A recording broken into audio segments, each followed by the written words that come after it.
आज आहे गुरुवार आणि माझा उपवास होता म्हणून खिचडीचा नाश्ता करत होते.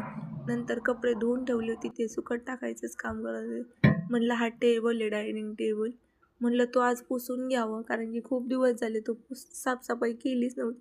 म्हटलं थोडं क्लीन वगैरे करून घ्यावं आणि आज 4 खुर्च्या आहेत मी त्याच्यातल्या 2 खुर्च्या साईडला ठेवल्या जरा कारण की पुसता वगैरे येत नव्हतं. नंतर स्वामींचं जरा जप पण करत होते. काम करता करता म्हणलं स्वामींचा जप पण करून घ्यावं.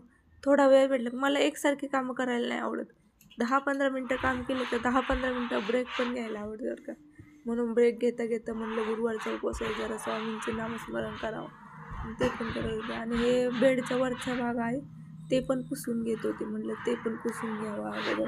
जरा थोडी साफसफाई केली का घर जरा असं चांगलं दिसतं. आणि आता सध्या गट वगैरे बसलेले आहेत.